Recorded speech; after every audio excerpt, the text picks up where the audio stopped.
This gathering here goes way back in my experience. I was born at Haskell Indian School when my mom and dad met 10 years before it was going to war. And so my dad was in the military, and so my mom was staying with my grandmother and my mom and aunt there at Haskell. So my first few years of my life was there at Haskell. My mom's member of the Chickasaw Nation, a dual citizen of Chickasaw and Ihanktonwan and Dakotas, and also Canada, the United States. But you know, it's been for me a lifetime zuya. My father began when he was sent to Haskell by my grandmother Ella Deloria, after he'd spent a couple of winters, a couple of years with my great-grandfather Tipi Sapa, Philip Deloria, Black Lodge. And she came home and found he wasn't going to school, and he said, you know, Father, do you know your grandson's not going to school? He said, yes. He said, he'll learn a lot more here these 2 years from me, and he'll learn all his education. And so, at that point, my father went on to Haskell, and mostly moving away to the Northwest. But he said that he kept me kind of, we lived out in the country all the time, and he just filled me full of stories. We had different relatives come visit. We make every year a trek down to Standing Rock to visit our relatives' graves there, visit relatives, and we come down to here, visit down at St. Philip's and visit all the graves there. And we go to Oklahoma and visit there at times. So, in that process, again, the knowledge in this room is way, way beyond anything in my life. And lifetimes is here. Generations after generations. But, you know, as I listened to my father tell about Joshua Lodog, who'd come he said he had come for an Indian visit. That was, you come in October, you leave in April. And he'd sit there and talk with my great-grandfather Tipi Sapa, and my father would be there sitting with him. All night they talked. And they talked about the greasy grass. Talked about Lodog had been in that fight with Custer, 7th Cavalry. And he would tell about how Tatanka Yotanka had a vision. They had a vision. They would go north to Canada. And they would unite with the Crees, and we'd all unite together as one heart and one mind and many bodies. And of course, I spent 30 years of my life up in Alberta, there in Lethbridge, right in the heart of the Blackfoot Confederacy there. Of course, when they came and offered the pipe at that time, they refused that. The Crees came in. They said, well, it's not time yet. And so I really believe in these prophecies that said that after this long winter time, we would awaken and we would have a destiny.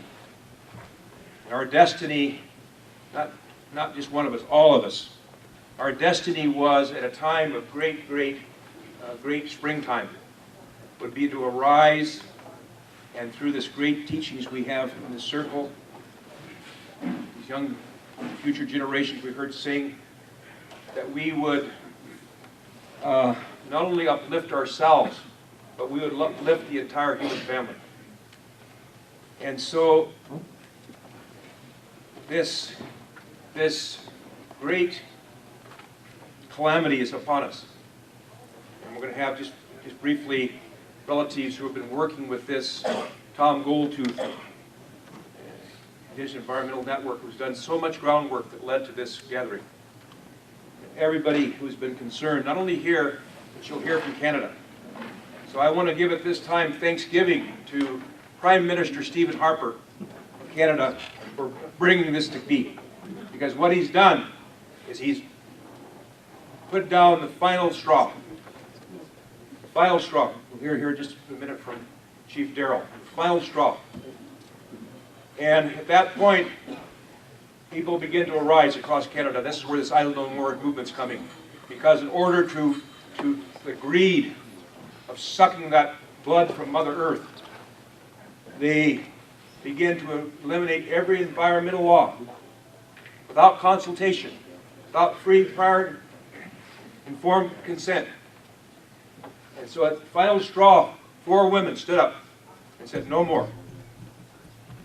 And of course, tonight we'll have an Idle No More round dance to celebrate that.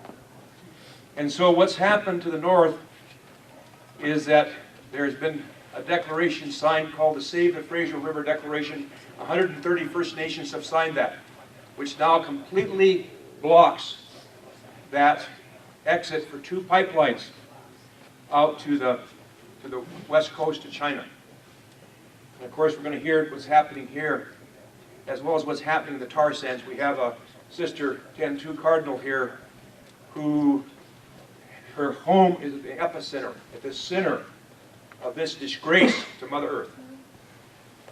So I believe that this vision of Tatanka Yotanka, Tashunka Wiko, all these, from many tribes had this vision. Tecumseh, clear back before that. All of them had this vision from the very beginning of the time of this invasion, that we would come together and together we would stand.